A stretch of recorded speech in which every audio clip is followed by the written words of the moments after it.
Hey guys, Stefan Fischer here from Alloffroad. Thank you very much for tuning in again to part 5 of this epic South Australian four-wheel drive adventure.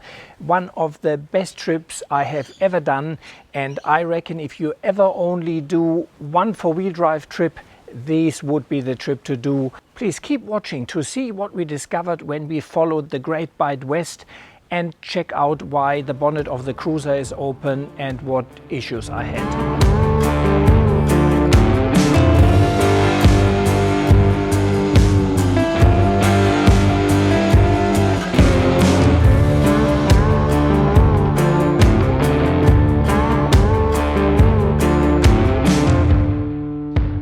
After yesterday's incredible day of sand driving and filming, we all slept like a log. However, we got up fairly early to get ready and head west. If you follow my channel, you know that I'm testing 2 DCS lithium batteries under the bonnet of the cruiser for the past year.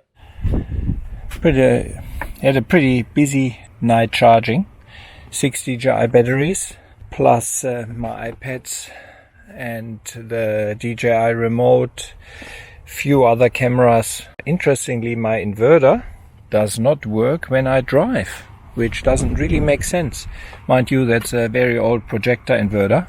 When I drive, it starts beeping, but yeah, when I'm standing stationary, no problem. So that runs off the inverter, that runs by a 12 volt. I just got the last one in here.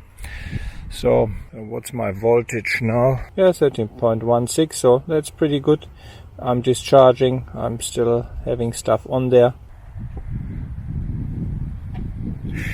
And yeah, really for me, for the filming and so on, it's just beautiful because I don't have to be afraid that I don't have juice. I can have the chargers running the whole night, and that is brilliant. Second year with DCS lithium batteries under the bonnet and no issue. Scotty stayed the night on top of the cliff face as he wanted to take pictures of the Osprey. So we started packing in to catch up with him again. We had no clue yet where we would head today. We just knew it was somewhere west up the Great Bight. Shortly before the trip, I had a prototype rapid power fully seat alternator installed and still had some issues with it. The 200 amp hour lithium batteries draw a lot of current and the bracket wasn't up to the job. However, Rapid Power did an excellent job supporting me all the way, even paid for new belts and the installation in Port Augusta, and then organized the new bracket and the installation once we back home. They just provided an outstanding customer service. I can only commend them on that. I absolutely love these early morning drives with the sun just coming up. I couldn't drive past this little warm-up dune, which was pretty soft as I found out the day before. We had only seen 2 people in Fowlers Bay National Park, and funnily one of them was one of my Patreon supporters. And here we caught up with them and had a quick chat. Small world finding a Patreon supporter here. Yes, it is, in the middle of nowhere. Yes. No, awesome. You guys had a pretty good camp spot there, right on the beach? Yes, I Google Earthed that when we were looking for where to camp, and I saw people camping on there before from photos, so we went straight there and reversed in. Yeah, no, that was perfect. Yeah. And just fitted your 2 cars, huh? Yes, yeah, a bit cozy, snoring. Yeah, can't beat a cruiser. No. Oh, sorry, Scotty. Explore Oz is the only map really which has any of the tracks on here. And we'll see where that actually links up. There's supposedly a little track which brings us back to Mexican Head Road.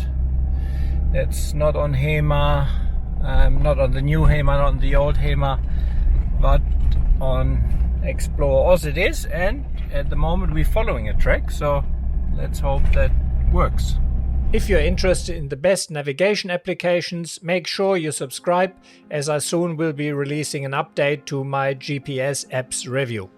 After a bit of searching, we found our way back to the coast, where we wanted to follow it as close as possible, heading west. To be honest, following these unspoiled, wild and remote coastline got to be every four-wheel driver's dream and is an absolutely incredible experience. Let me tell you a little bit about the early explorers' history of this area.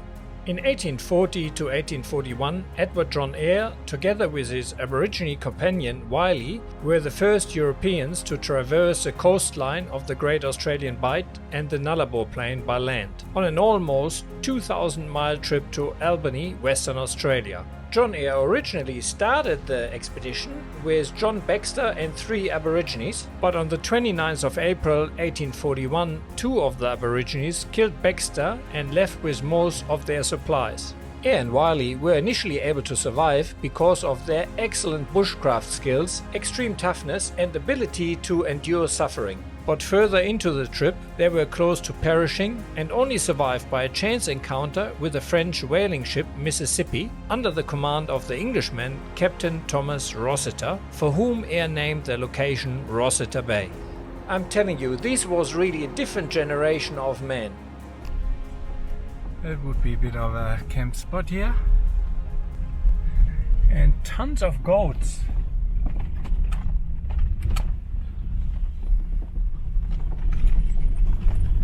Around the next point. Here they are at the distance, yeah? Wow, what a camp spot. It'll be great when the southerlies aren't blowing. These coastal clifftop drives are not without danger. Sometimes you're only a meter away from the cliff's edge, where it goes up to 300 meters down towards the water. The rugged steep cliffs are interspersed with some beautiful remote and secluded beaches. If the weather would have been a bit warmer, we would have loved to go for a swim.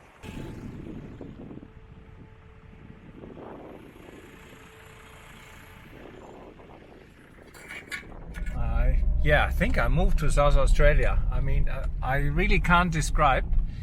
It is unbelievable that you can drive all of these here.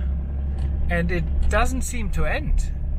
Just along these cliff edges and beautiful secluded beaches which you have all to yourself. Then Malay scrubs, then some, salt bush scrubs. And then you have again these huge dune belts. Stunning. I don't want to make it look too easy though. We all have very well set up vehicles and are experienced sand drivers. You can see here how deep the tires sink in the sand. With too high tire pressure and wrong throttle input, it would have been very easy to get stuck here for us. And now we're back in the sand dunes. It's an old windmill. Must have been then well or soak or something to get water from.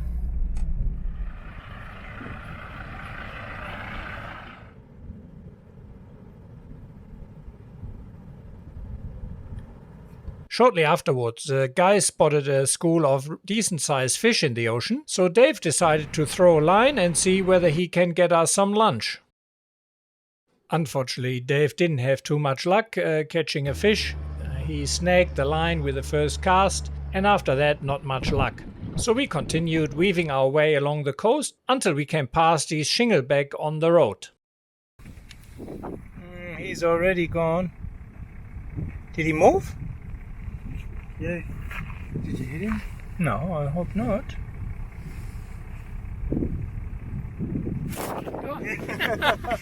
Initially I wasn't sure whether we ran over it, but clearly he was alive and was relocated. It amazes me how explorers like Eyre could go on months-long expeditions through these wastelands without knowing where they were going, where they would get food and water from. Just incredible how brave and hardy these guys were. So, we found a boat. Maybe not. It's actually locked. I always wonder what the story is behind these kind of remote shacks. Shortly after, we came past a memorial of 2 drowned fishermen. Hopefully that wasn't their shack which we visited before. After driven through what appeared as private property, we were back in the Fowlers Bay Conservation Park. It was interesting to see how many relicts of the attempts having livestock on these lands were still to see. And here's a soak. I couldn't help wondering whether this was one of the soaks which helped Eyre and Wiley to survive here. We didn't plan to make much headway today, so we had an early lunch and Dave again got the fishing rod out. We had a very strong onshore wind. Dave unfortunately didn't have the right gear for fishing under these conditions, and somehow the fishing gods were against us on the day because he again had 2 snags and ripped his lures off. First cast and snag.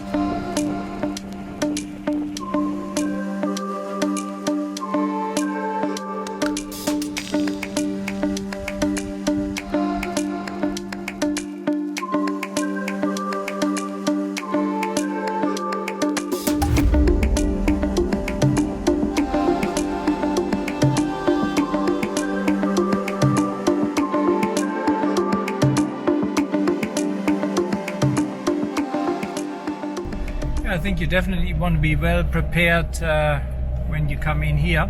So the whole day, no new tire tracks, and I reckon it's probably more remote actually than the canning, at least in regards to people you meet. Canning, except when we were on the detours, every day we met, 1, 2, 3 parties. So far here, absolutely zero. And yeah, if you break down or get bogged here, and certainly plenty of chances to get bogged, it would be a long way walking out, that is for sure. We came across another which seemed to be abandoned fishing shack, and quite amazing that people would put their shacks up in the middle of nowhere here.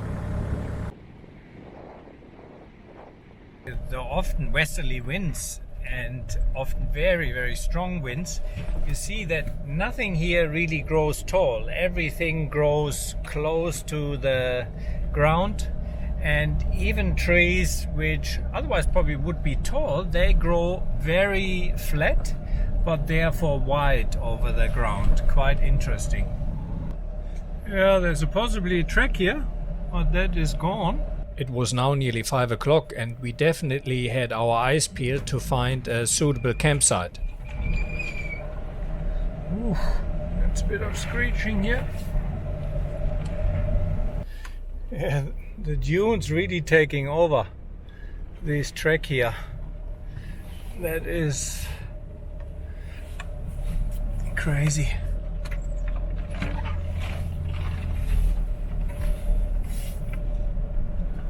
I don't even know where that is going. Look at the sand dunes here. This was one of the narrowest and most overgrown tracks I have driven in quite a while. A lot of the branches were hanging very, very low and our antennas and roof racks got snagged everywhere. Yeah, so to the left of us are the Chalgonipi sandhills, and behind these huge sandhills, huge dune area, is a kind of wind vacuum, and here all of a sudden we have some gum trees, and you see the sand or the dunes encroaching, and some taller trees because there is hardly any wind here. You're gonna be right.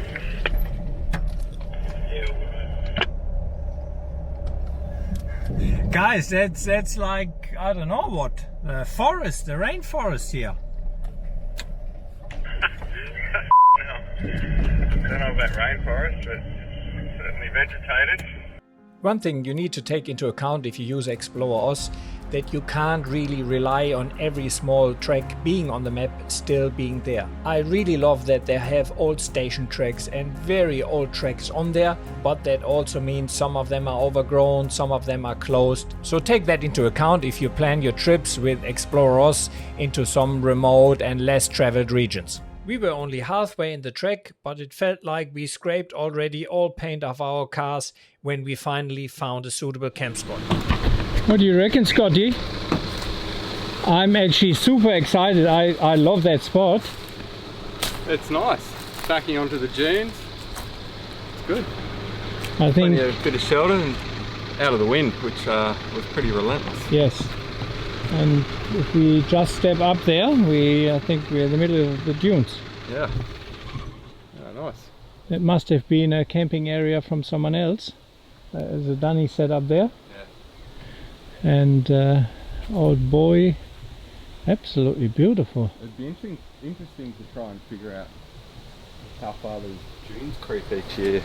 Oh, quite a bit, because as you see, all their trees, look at these, they are nearly up to the tops now in sand. This is all reclaimed by the dunes. Let's see what we see when we go on top here.